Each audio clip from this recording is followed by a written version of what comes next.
Welcome back, listeners, to a new episode of the New Standard. Want to apologize for the pixelation, in my screen. We're having some weather issues where I'm doing the show, and so I think it's affecting my Wi-Fi. But you're here for our voice and not our faces. But with that, I'm going to introduce my partner in crime to my left or to my right. What's up, Big Neil? Lance, they're not here for our voices or our faces. They're here to talk about some Steelers football. We know that. Yes. We are happy to oblige.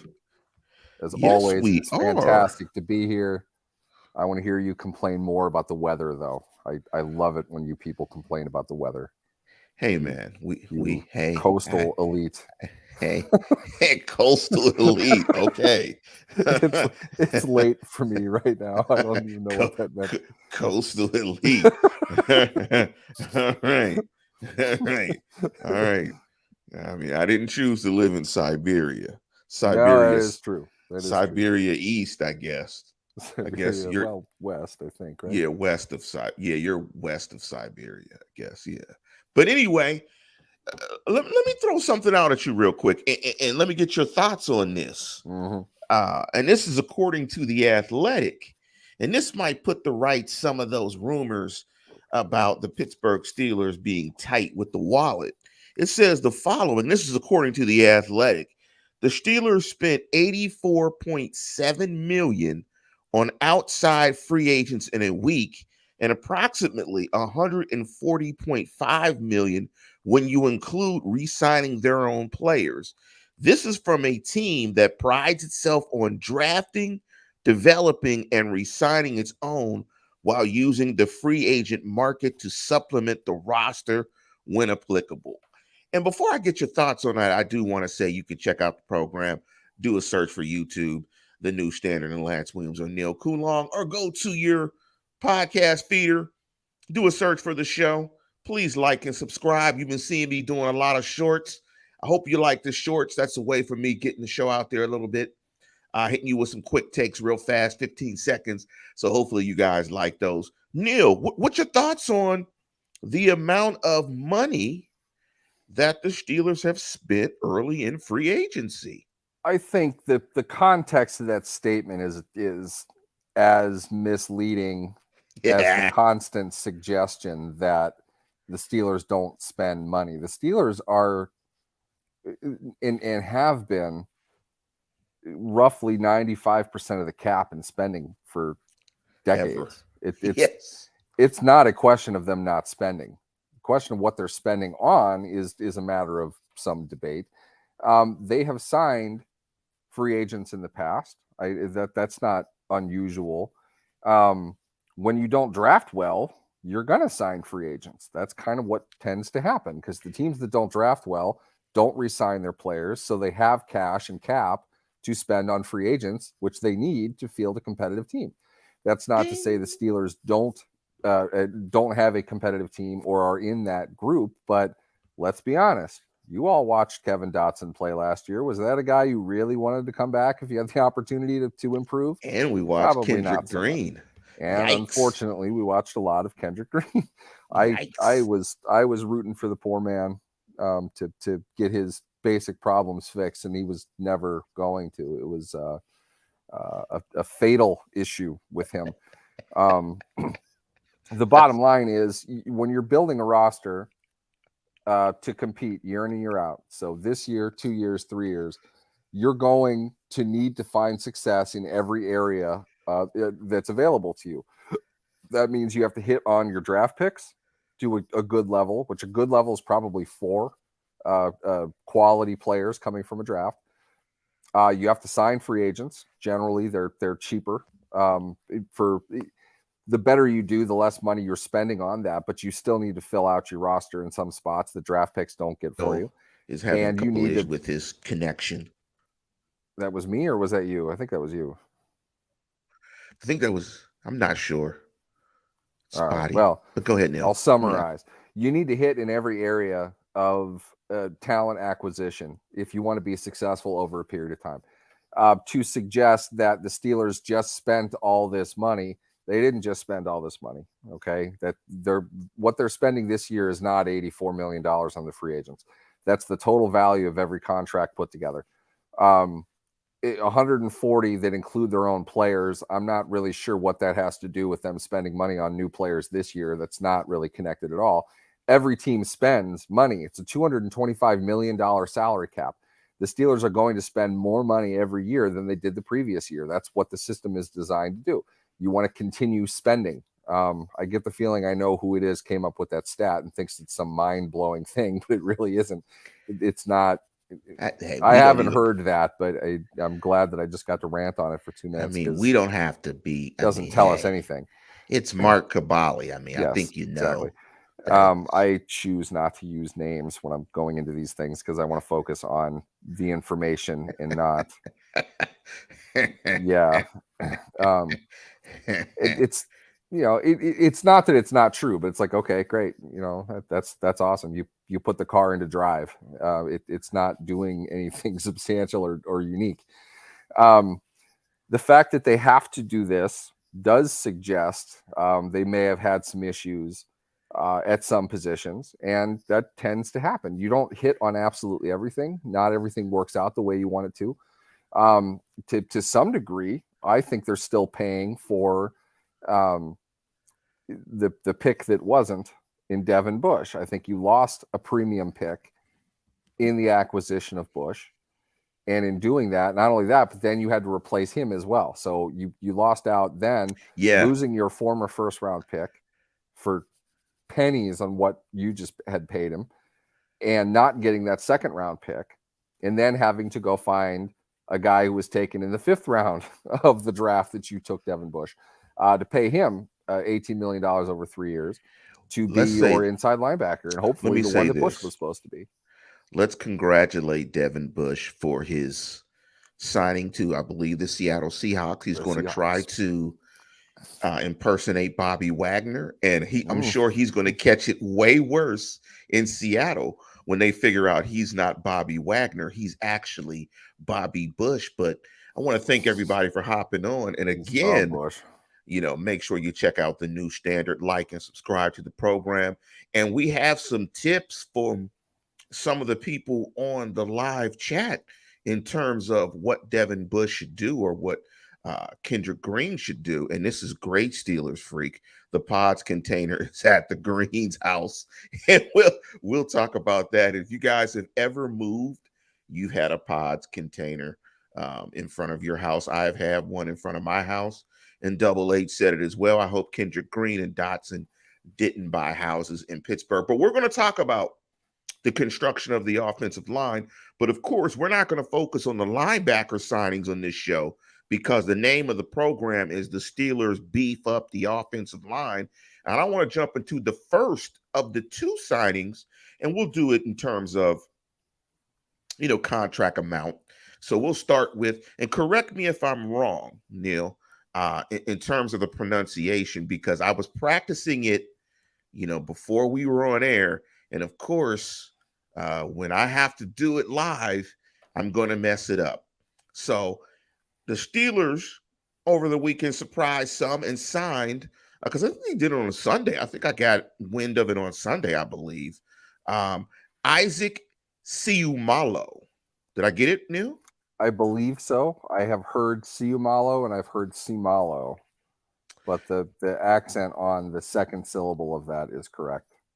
Excellent. Seumalo. And let me give you just a quick background on Seumalo. And he's 29 years of age, plays guard, came out of Oregon State. This is his 7th season, 6'4", 330, third round draft pick. Excuse me, not 330, 303. Yes, I did. And that's big, actually. Still a big dude. That's still a big man, but that's a big difference between him and the next gentleman, Nate Sheebig, that we'll talk about, or Herbig, sorry, that we'll talk about. And he's a Polynesian player from Corvallis, Oregon. There are a lot of Polynesian guys out west, BYU, Oregon schools, USC. Yep. They have a great tradition, WSU, Washington. It's a great tradition of Polynesian football players out on the West Coast. And I took a little bit a look at him, and I don't know how much you know of him as a player, Neil. But before we jump into that, and thanks to Double H for the contribution for the super chat for the 1999. If you guys want to contribute in that way, please do. If not, just stay tuned and get this fantastic content. What's your thought on him as a player? One thing I did notice, and Arthur Moats talked about it, and I noticed it on film, is that he's an athletic guy. He can pull, he can play in space. He looked pretty good in terms of hand placement and using his hands and playing physical. He looked pretty good in pass pro. One issue that I did see that he had, and I think this comes to him being 303 and not 330, he had a little issue with the bull rush. And and I shouldn't try to like measure that based on one game. I mean, I didn't look at his 1,100 snaps that he played last year, of course. I wanted to look at him going up against elite guys and going up against in some games where he didn't grade out as high in terms of PFF. And, blocking that guy in Kansas City, Chris Jones, is tough. I don't know if that should be the benchmark how I judge this guy, and it should not be. But in a couple of games that I watched, he had a couple issues with power. And before you give me your thoughts on him, let me give you before you give me your thoughts on him, let me give you my the PFF grades on him. Overall, he's a 6th ranked guard. In terms of run blocking, they had him ranked 12th. Pass blocking 8th. He only gave up 1 sack in 1,135 snaps. He only gave up 3 quarterback hits with rank 18th, 16 hurries, 20 pressures.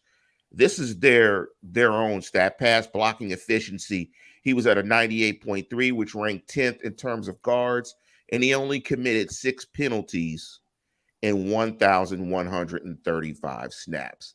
I know you've probably queried some of your guys out there in the football world. What are you hearing about him as a player, and what's your thoughts of him as a player? Everything I heard from people I talked to from Philadelphia that watched him was what you just read off is who he is. He's an excellent player.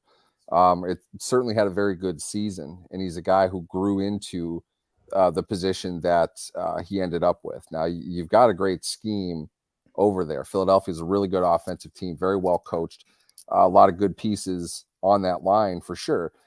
High tide raises all ships. When you've got 2 good linemen next to you, it's a lot easier for you to be good. That might be part of the reason why the Steelers went and got him. You had a struggling left tackle and a black hole in Kevin Dotson. That doesn't help either of them out, and then it doesn't help Mason Cole at all either. It got pushed down the line to the point where it was really unbalanced. But I think what Seumalo can bring to this team is that stability, veteran presence, hearing things like he has problems with the bull rush, and then looking at the fact that he gave up 3 sacks all year, 96, 97% efficiency in 1,100 snaps. He didn't have a whole lot of problems. Okay, he might have lost that rep against Chris Jones, but a lot of guys lose a lot of reps against Chris Jones. Yes. He's also in the Super Bowl with one of the best offensive teams in the league. There's a reason. He's good at what he does. I think it's one of the better free agency signings the Steelers have had in a while, to be honest. And his film backs that out. He's a high level player, very good athlete, good size. He's strong. I don't think it's at all challenging to say right walking into it, he's the best lineman they have, and that's something they needed to have happen. They're not done on the line. We've talked about this often. Kevin Dotson and Dan Moore were poison to each other, as well as the entire offensive line. I think they needed to replace both of them. And they got rid of one of them that might help the left tackle if that's not what they're going to decide to do, or they bring in a little bit later of a pick at tackle to maybe compete with Dan Less over that left tackle starting job. I don't know what they're going to do.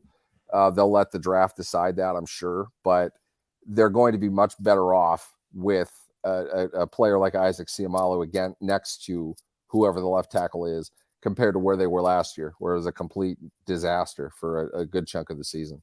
Yeah, I definitely think it's an upgrade, and we'll talk about who we think is going to start on this line, who will be the starting five, and who will be the top backups. And indeed, the Steelers, I think, and we'll talk about what statement you think the Steelers made by these signings. But the one thing, at the very minimum, they said that their interior of their offensive line needs to improve.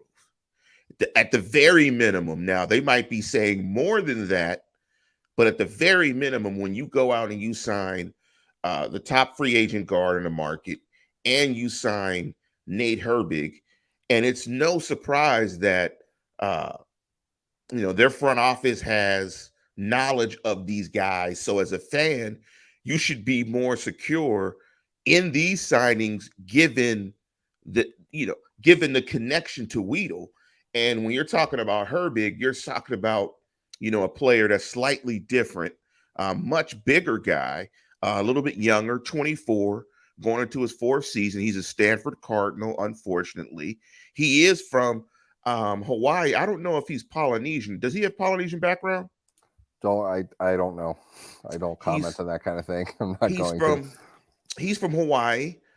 He's 6'4", 334, so he's a bigger player.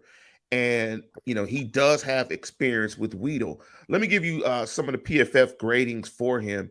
And I'm pretty certain, I don't have the contract details for both, but I'm pretty certain that Sheebig's contract is definitely significantly less than Isaac Seumalo's contract. Oh, yeah.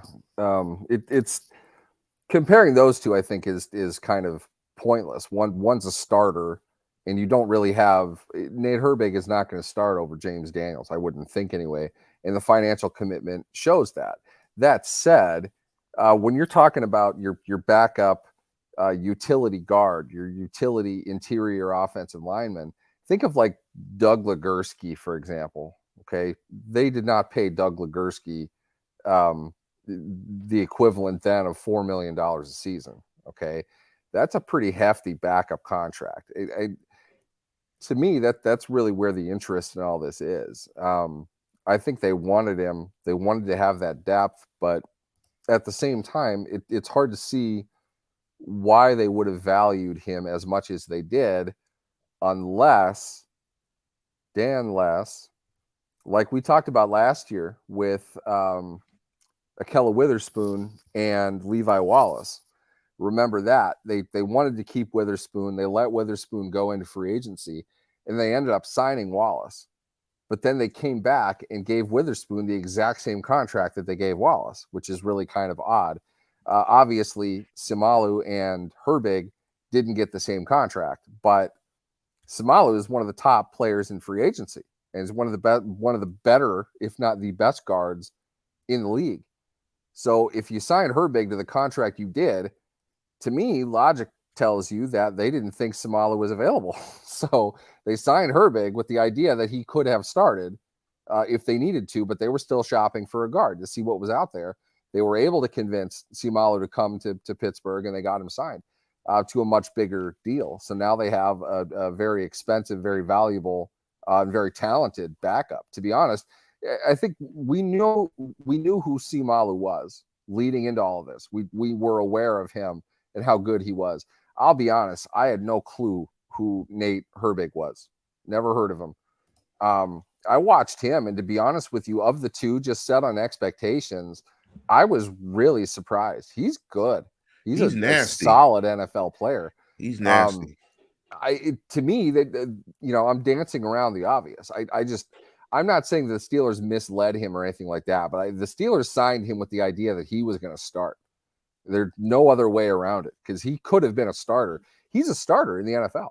Plain and simple, he's a starter in the NFL. He's being paid like one. So, to be honest, I think they signed him with the idea that we might not get our top target, who's probably Seumalo.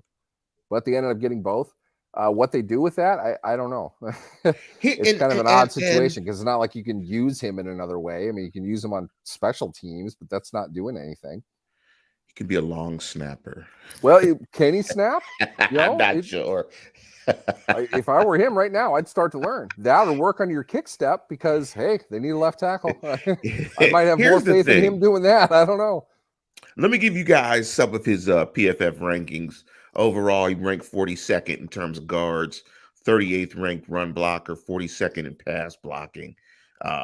He only gave it 1 sack. So when you combine the number of sacks of the Steelers guards, who we think are the 3 top Steeler guards in Daniel, Seumalo, and Herbig, they only gave up 1 sack in about 3,000 snaps, which is crazy.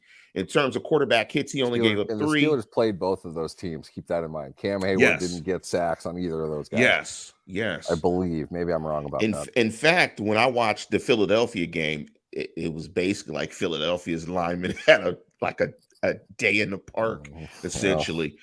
He gave up 14. Best not to talk about that game. Yes, they got torched.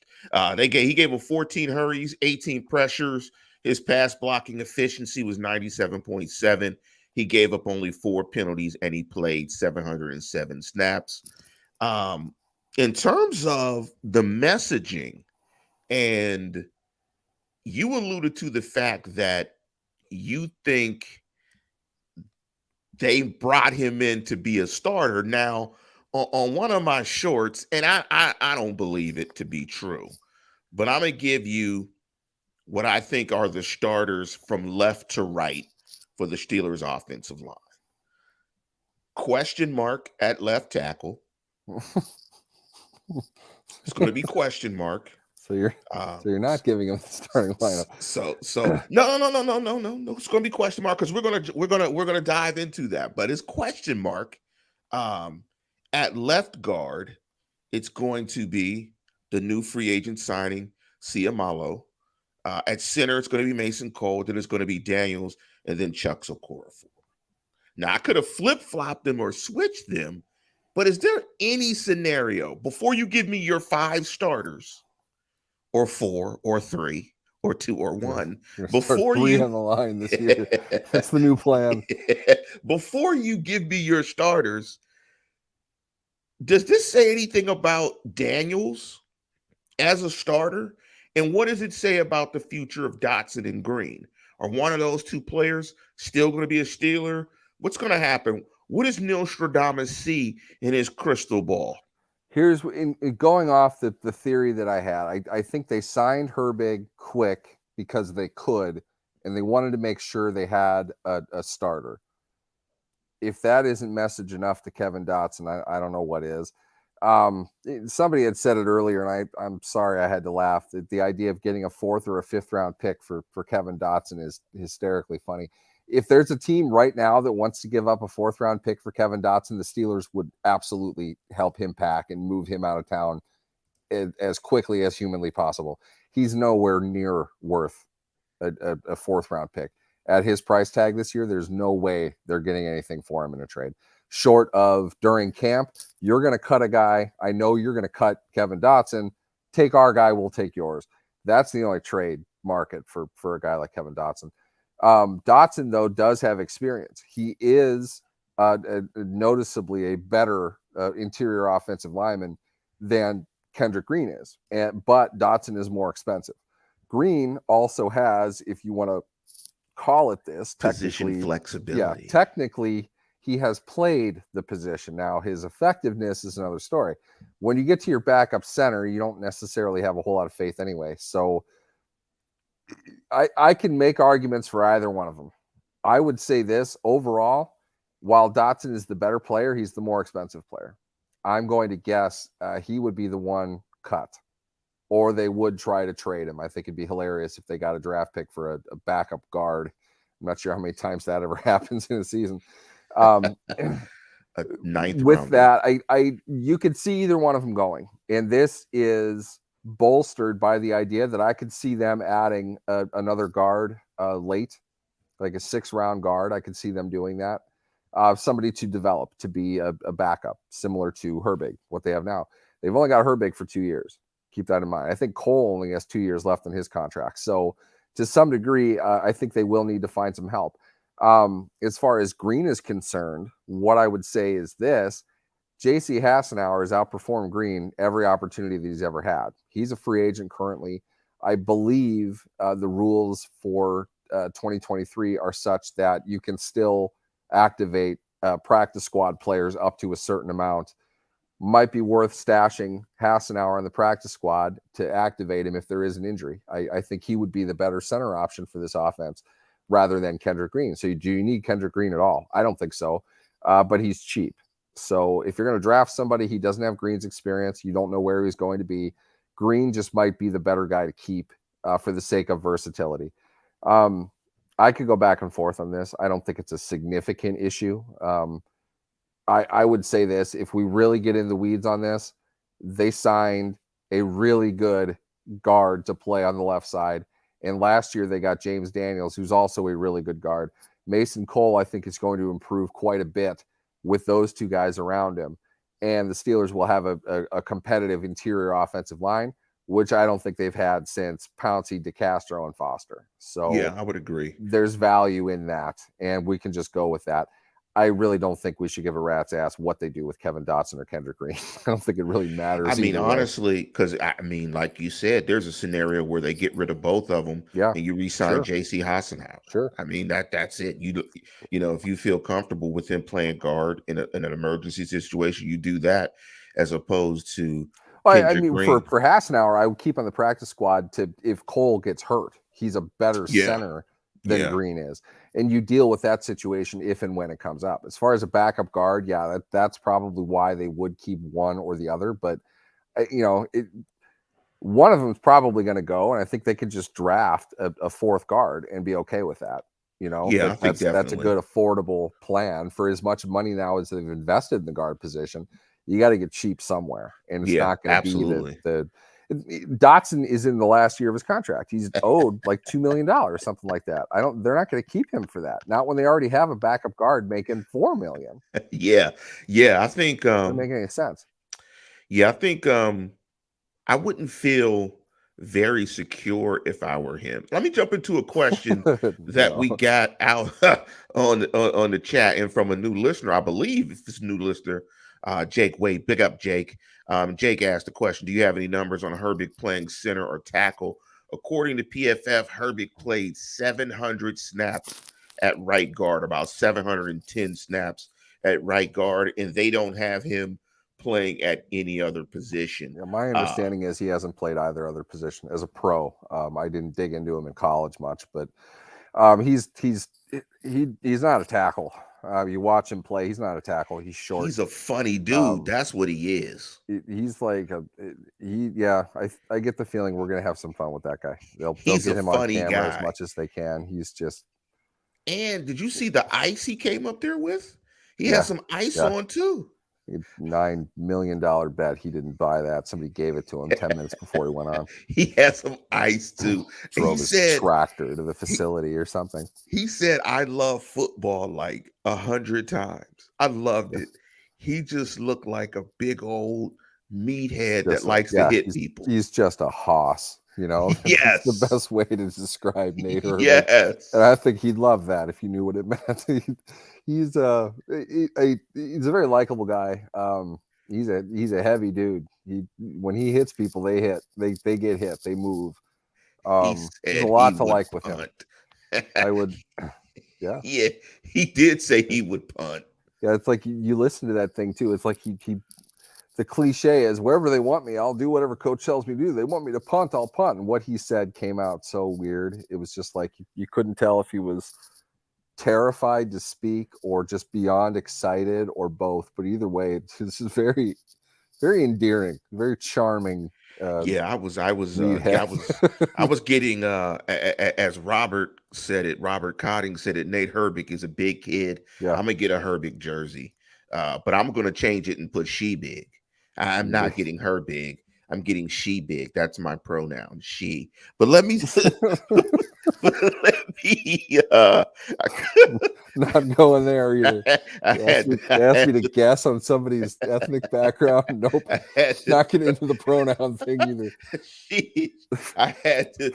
Hey, let me just say, my pronouns change.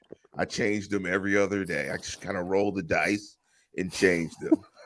Anyway, as Melvin says, I didn't say that. as Melvin says, hey, it's all about choice. I could Yeah. choose to be Hey. whatever pronoun I choose to be, Yep. and I'm choosing to be a she-big. Anyway, No, you're anyway, here's why I said question mark at left tackle. I We know don't think less that is needs more. explanation on this team. You know It's what? pretty obvious. We know that less is more. With that being said, why do you fix your interior of your offensive line? And we haven't even talked about Kenny Pickett's penchant for getting hit in the head and getting concussions. Why would you fix the interior of your offensive line?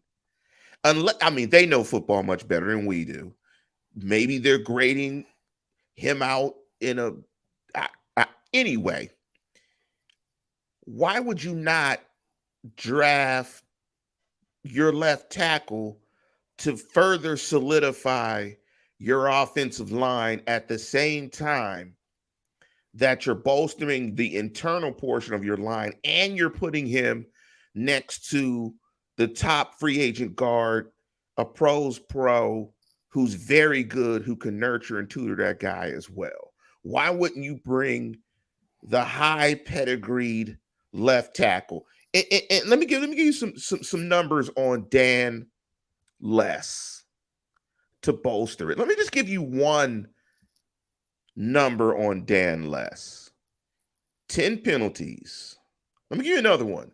7 sacks, 39 pressures, 22 hurries, 10 quarterback hits.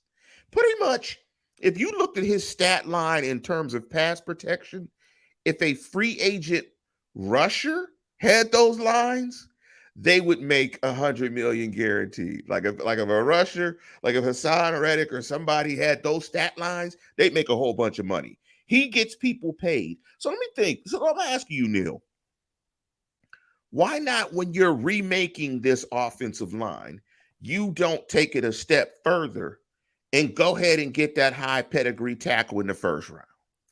For me, first it starts with this. You look at the market in general. Somebody brought this up before about Orlando Brown. I think Issac Seumalo at 8 and change a year is a much better investment than Orlando Brown for 16 million a year. That's just me. They play different positions. The tackle is the premium position. That's what costs. You have veterans at left guard, right guard, and center. That's a lot of money that you're investing in that. You've got an extension, market level extension to your right tackle. You can't sign veterans at every offensive line position, and you can't have first round draft picks at every offensive line position. You have to mix it up. If anything, I think the bolstering of the interior of the offensive line telestrates what they're going to do in the draft. And not that this needed to be explained. I think it's fairly obvious that they're going looking for a left tackle early in this draft. And we've been saying it for several shows now. With their first, second, or maybe third pick, they're taking a tackle. I would guess first or second pick. The fact that they haven't taken a tackle in the first round since 1996 suggests to me that it'll take a lot for them to want to do it, but the value of the position is such that those players go pretty quickly. So you're not getting the second or third best tackle in this draft at 17. You're going to get like the fourth or the fifth. Is that worth it? I don't know. It's up to them to decide.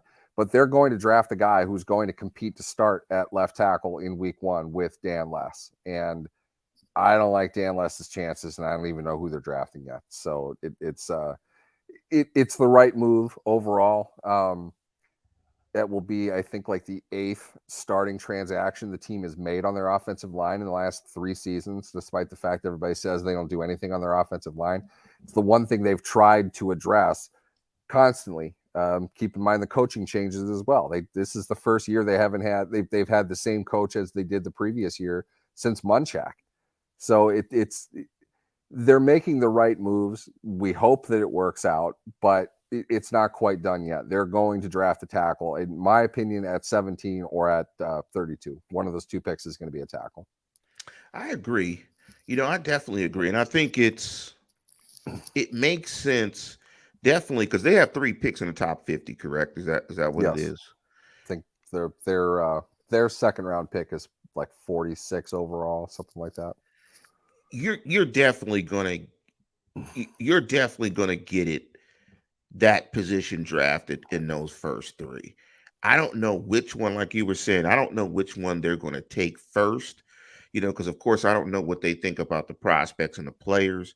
But I think in those first 3 picks, and we'll talk a little bit more about it in terms of the draft when we get closer to the draft, you're going to get corner and a left tackle in the first 3 picks. I think you're absolutely going to. Um, but let me ask you this from a scheme perspective. Do you think deciding a Seumalo, um, do you think this alters the scheme? What are the scheme ramifications for this offense, bringing in that type of pedigree guard and that type of guard to this offense? I think he is agile enough that they can do a lot of things. They ran a lot of RPOs. I know that that's something the Steelers feel that Kenny Pickett can grow into. Didn't do a whole lot of it in college. They ran some of it this past year, more later in the year when he got a little bit more comfortable. I would guess they're going to want to bring in more of that this season, and it's he has experience with that. Now, it's not everything, but keep in mind too. You might recall the massive amount of illegal man downfield penalties they had. I believe Kevin Dotson had about Quite a few. 2,000 of those. Quite a few. Those can oftentimes come on checks or RPOs. For the most part, it looks like they come mostly on delay screens. It's timing. You need some experience with that. You need time with your quarterback. The quarterback needs time with the line to iron those things out. You get a guard with some experience, maybe it can deflate a little bit of that. Not a huge deal. Schematically, I think he does all of it. They ran, inside zone was not an issue for Philadelphia. They ran a good chunk of that. That's what the Steelers like to run. Or I should say they tried to run gap for the first half of last year. Didn't work. They cut that out substantially and did a lot of inside zone. Look up Chooks while you're at it, because I'll bet Chooks was step for step with Dotson between those two, those chowder heads, penalized for every damn thing they did. They ran a ton of inside zone over the second half of last year. That's when you started seeing Harris really step up. He was gaining a lot less contact at the line of scrimmage. The offense started to pick up quite a bit. I think Seumalo adds to that in a very positive way. So 4, really? How many decline penalties?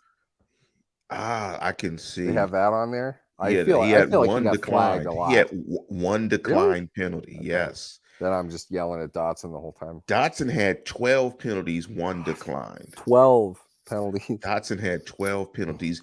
You know what, Neil? It's funny that some of the guys on the line or on the chat are echoing, and let me jump into some of those. Kevin Motley said, "Run game should be fun to watch, for real, for real." I think that's what FRFR means. That? Why do you say that twice? I don't. Is it just to separate it and not make it look like FR? No, it's emphasis, for real, for real. Like if you say for real, it's emphasis, for real, for real. Like that's you're doubling down on it. It's like super real when you say it. Never mind. Seems redundant to me. Yeah, yeah, like I get it. No, that's fine. I shouldn't even be using those things anyway. Yes, so. As Rod said, emphasis. Exactly. Gotcha. I'm not that old that I didn't know that it was emphasis. And another comment: Israelite acquiring knowledge that should open up more running lanes. I think the assumption is when you sign a guard, and a very good one, you're going to run the ball more. You're going to be a better running team. And I keep trying to say, you may disagree with me, Neil. I keep trying to say and I've mentioned it a few times on Twitter. This is a passing league. I They definitely not do not disagree with that. they're not signing a guard to run it 45 times a game. They're probably signing a guard to be able to run it better situationally, run it when they want to run it, and not get their hopefully franchise quarterback hit in the head. An interior offensive line is going to help your passing game as much.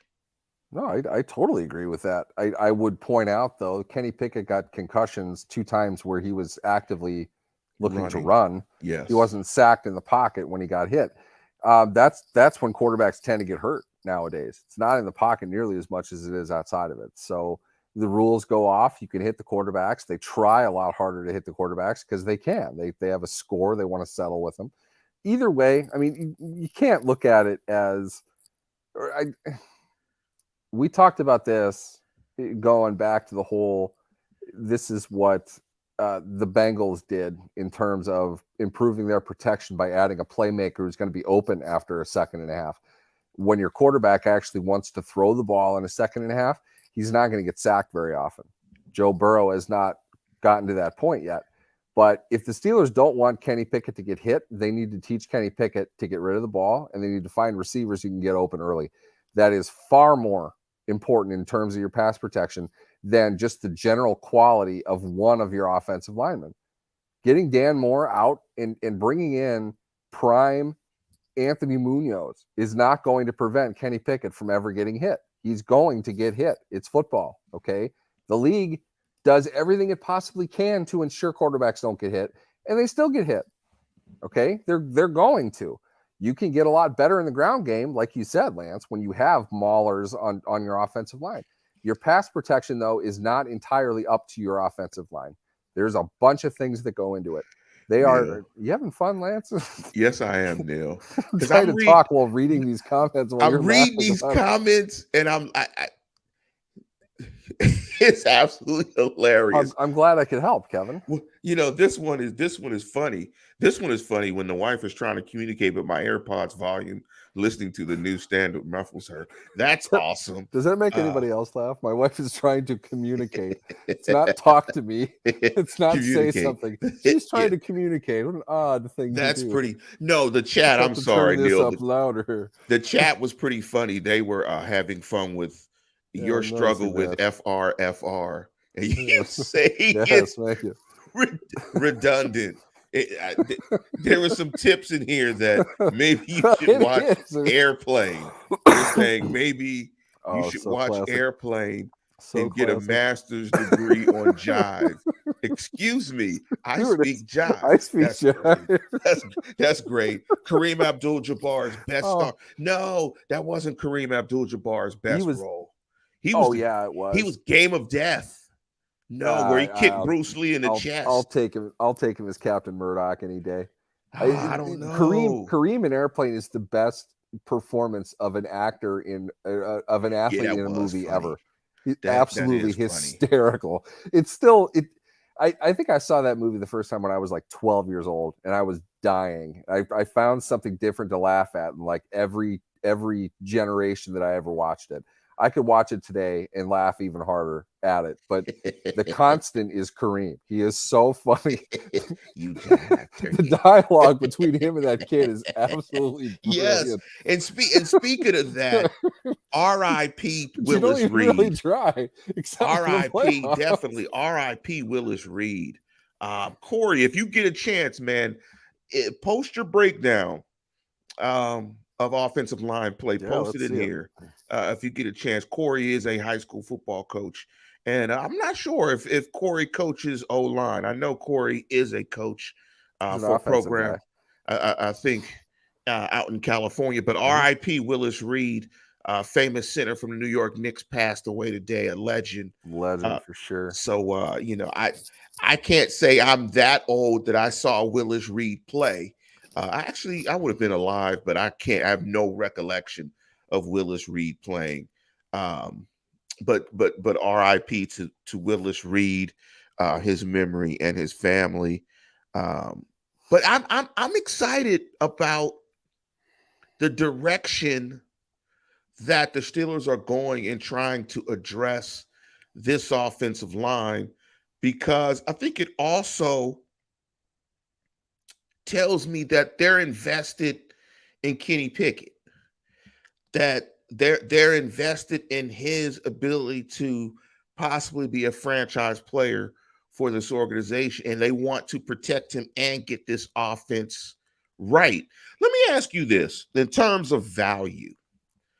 And I've been going on back and forth. And Corey said his favorite position to coach is offensive line. And I went back, and it's funny. Corey just posted it here. This is the question I was going to ask you, Neil. They are the real skill players. Are offensive linemen the real skill players? Because I've been going back and forth with guys on Twitter, and I've been like, no, offensive linemen are not skill players. The Steelers need some skill players for me to get extremely excited about their prospects for next season. Are offensive linemen, in your opinion, really skilled players? Skill players? I think it's semantics. Skill is not the right word, but there is obviously a difference between the two. I think the foundation of your offense is the line for sure. But when we're referring to skill players, we're talking about playmakers, guys with the ball in their hands. There are a lot of awkward ways to say that. Skill position really kind of clears it up. But no, it's not the best way that you could say that. There are not many bad offenses with really good offensive lines. And the root of most really good offenses is how they play on their offensive line. That matters for your pass protection. That matters for your run game. They're functionally in everything.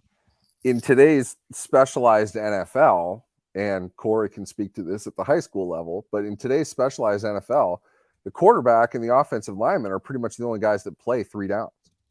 You know, everyone else rotates in and out to some degree. Obviously, it's not literal. I just mean that the positions they're in are the same, play in and play out.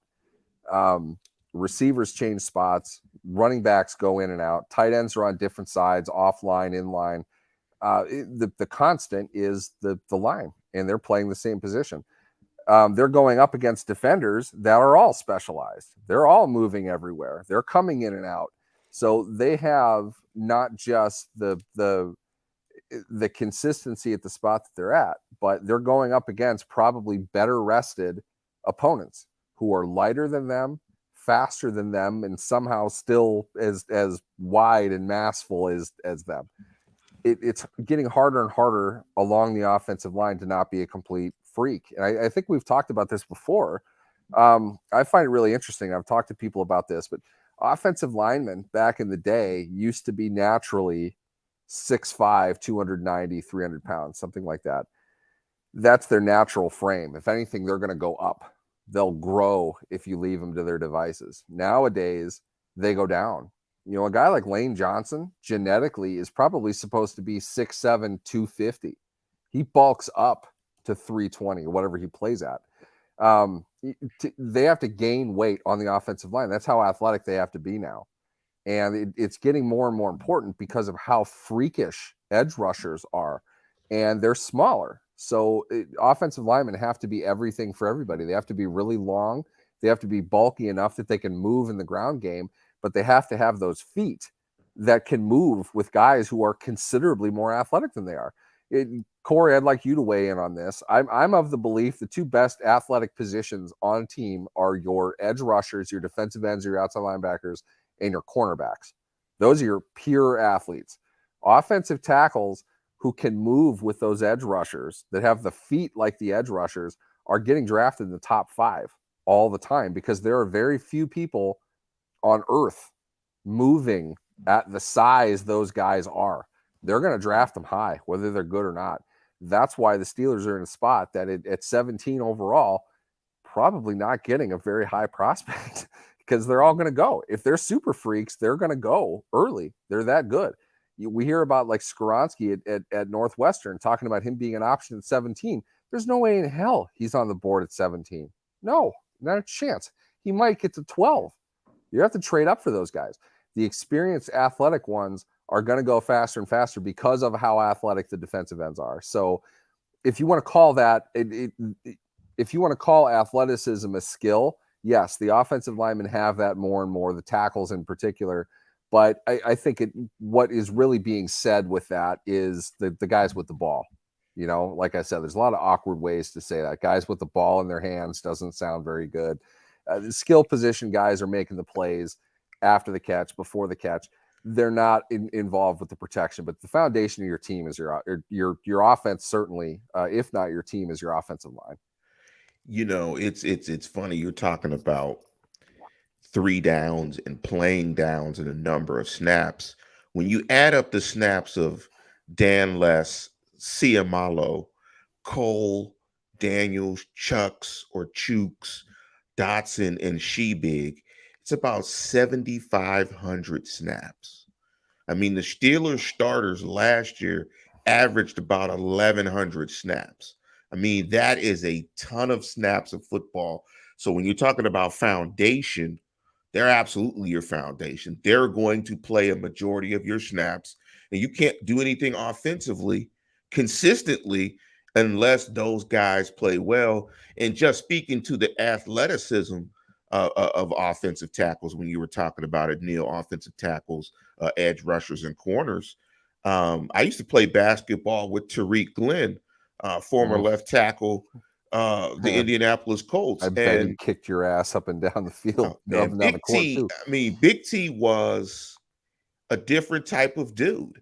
I mean, this guy was 6'6", 330 probably at the time, dribbling behind his back, Yeah, just through his legs, athlete. shooting threes, and dunking from the dotted. I mean, it was ridiculous. Like, he was doing stuff that made no sense at all at that size because he had to block absolute freaks. So, Yep. you know, it's a freak show on the dance floor. It's a freak show in the And NFL. while Glenn was a good one, Glenn was not known as like the marquee athletic No, offensive tackle. An excellent no. tackle, very underrated player in a lot of ways. He was the dude that told Peyton to shut up, basically, on the sideline. The famous clip of Peyton yelling at Jeff Saturday. Glenn's the one that got up and like put the fear of God in Peyton. I love that clip. So funny. Big T's a great dude. It's just very football smart. at its finest. Everybody's just kind of going nuts, and you sort of just have it out, and then you sober up. Like, okay, we're good. Before we get out of here, let me jump into a couple of comments from the chat, and thank you everybody for joining us short notice. And again, please like and subscribe to the program. Thank you, Double H, for the contribution in the super chat. If you want to give us a super chat, please do.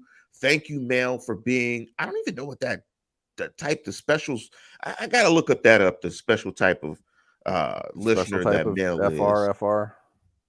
Yeah, well, yeah, FR, and let me jump into a couple of these questions. And one is from Rod Young. Let me post it here.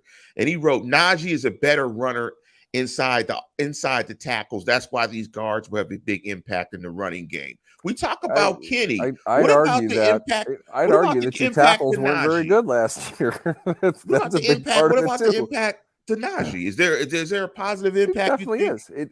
When they're the Steelers scheme, when they're running inside, they're running inside zone, and that's basically you're picking a combo block somewhere on the line, and the guards are moving in unison inside. They're doubling up basically, depending on where the play is going. A lot of different sort of schemes that you can run through that concept.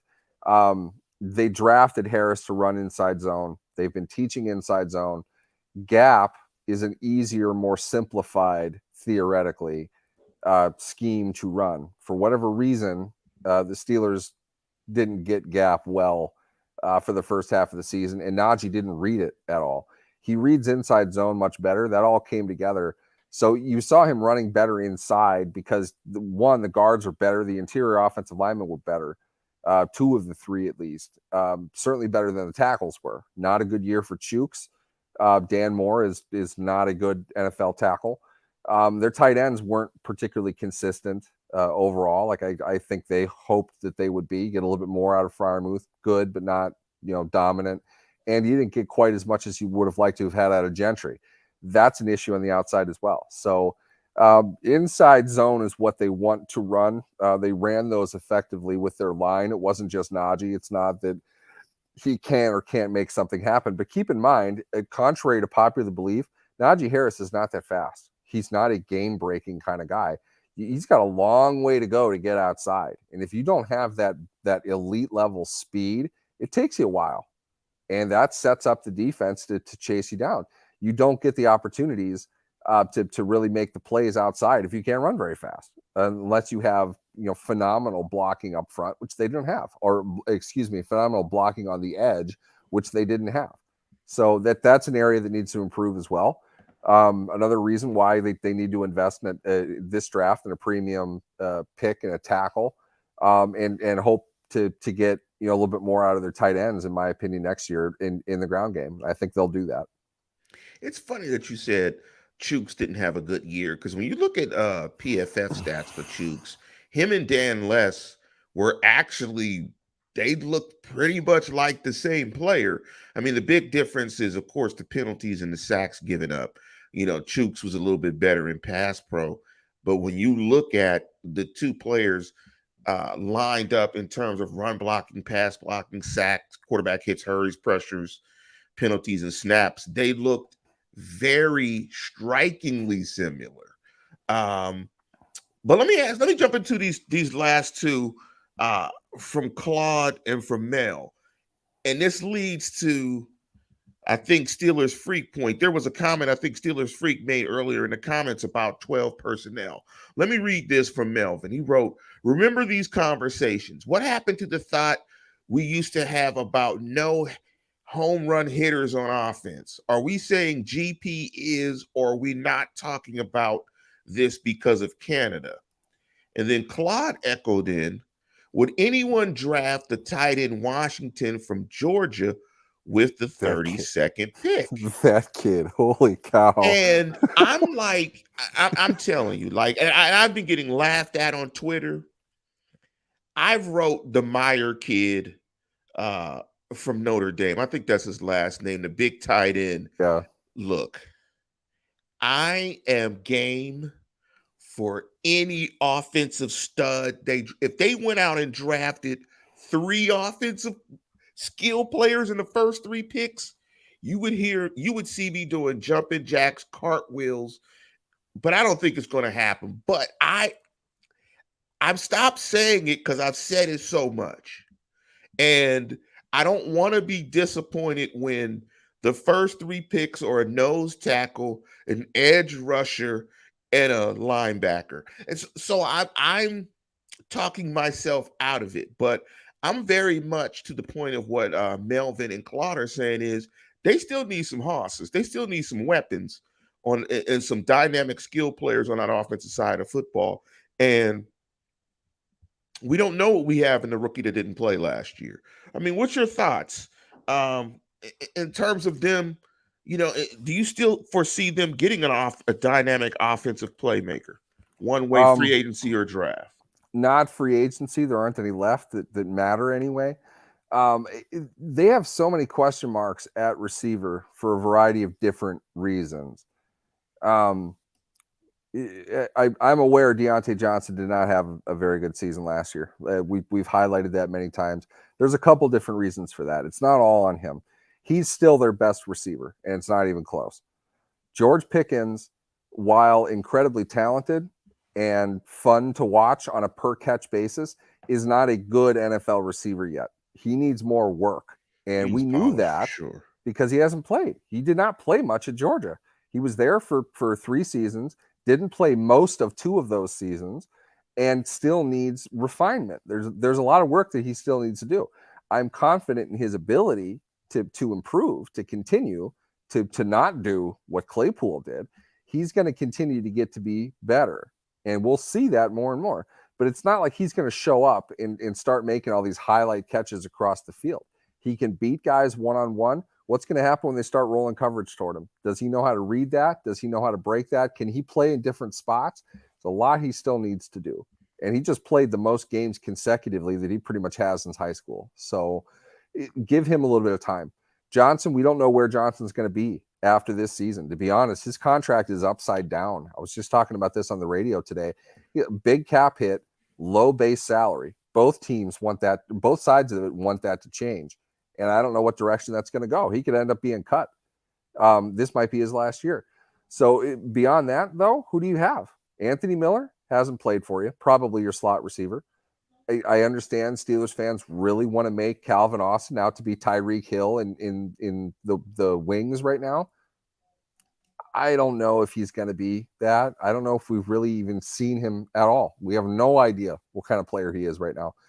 Gunnar Olszewski, if he's getting targets again next year, something went horribly wrong. We don't know. So I don't see why we can rule out the idea of them looking at the draft for another receiver. I don't think it's a bad idea. I think there are other positions they need to address as well, but receiver is one of them. We don't know about any of them. Absolutely. If two of them bust out, they've got nothing next year, with the exception of Pickens. You need 3 receivers to play on most of your offensive plays. That's without depth. So you got to keep that in mind. There's more that you've got to add to this. I'm not against that idea at all. But whoever brought up Darnell Washington out of Georgia, I don't know if you guys have watched that guy. He is literally the size of an offensive tackle, and he moves like a deer. He's a monster. Holy cow. That I would love to have that guy on my team. He is a monster. He looks like a tree moving down the field. I mean, he is huge, gigantic hands, long ass arms, and he's athletic. He can move. It's like watching Julius Peppers on offense. Man, he looks like a tree. Absolutely love that guy. Let me jump into this last question. He's like number 0 too, by the way. That was just he looks like a tree. That's great. Let me jump into this last question from Russ Obstein. He said, "What's up, Lance and Neil? How you guys like the Steelers free agents? I like them very much. Hoping we take a corner at 17, a defensive lineman, an inside linebacker. I'm also very high on Darnell Washington. Telling you. I like where it's going. Got to get some skilled guys. Now, if you got to get some skilled guys to increase the level of playmaking with your skilled players. You need some guys. That's why, people were laughing at me. I've been yelling OBJ, OBJ, OBJ, OBJ. I know it's not going to happen. OBJ, OBJ. But you need guys that are going to make guys afraid. You need some guys that threaten guys, not just schemed guys. You need some guys that sometime when the scheme doesn't work and you just need a guy to make a play, you have a guy to make a play. And I'm looking at one of the columns.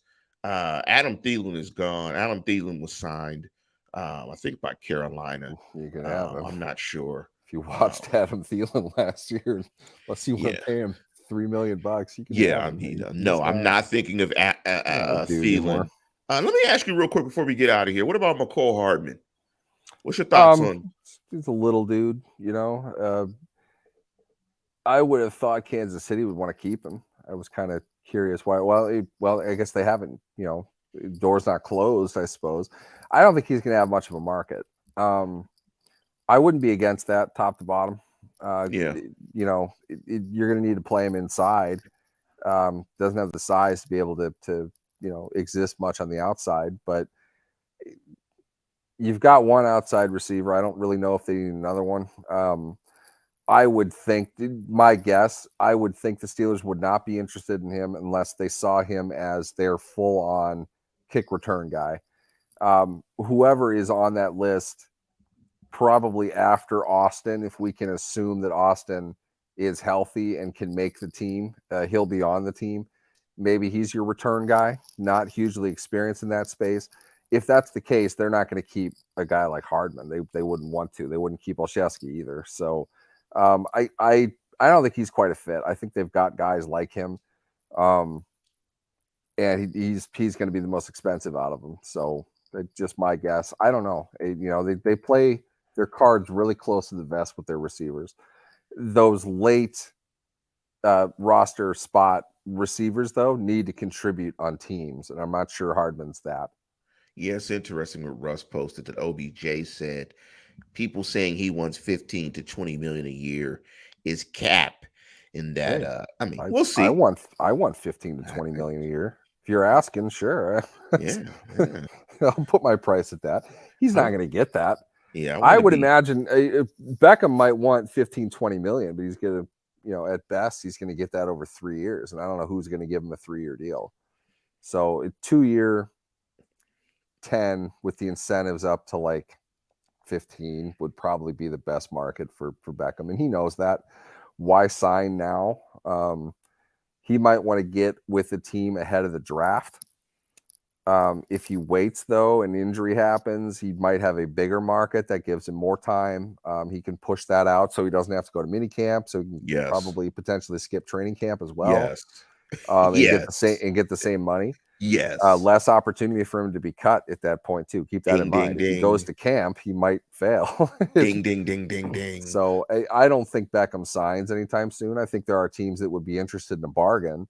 They'll pay him $2 million right now if he wants to sign, but he's not going to sign for that. So secondary market of free agency is when this stuff happens. That's post draft through to training camp. More guys will sign. The sense of urgency isn't quite what fans want to think that it is. It's a waiting game because neither side really has to do anything. You're going to cool off on free agency starting about now, heading into the draft, because you want to draft guys who are, they cost literally 5% as much. You'd rather have that. So figure out what your options are after you've drafted, after you've gotten a look at your rookie class live to see who they are Yeah, and what they can do for your team that coming year. We'll see that. There's some chattering here about Miles Boykin. Same type of thing. Boykin isn't going anywhere. He's not going to have a huge market for his right. services. He's a special teams guy, and you hope that he's healthy enough that he could be a fifth receiver for you if bad things happen. He can get in and not screw an offense up. But he's a special teams guy, one that I think they want to bring back. So, by the way, that's another roster spot for your receivers. You have 5 right there if you're talking about Austin and Miller as well. So they might not have as many options, probably just one spot if you want to keep six receivers, which you should if you're going to keep Boykin. I think a rookie fits into that. But then again, you can treat Calvin Austin like a rookie. Yeah, He sat around and watched the chalkboard, didn't run a whole lot of routes, didn't improve physically as a player. A lot to look at there.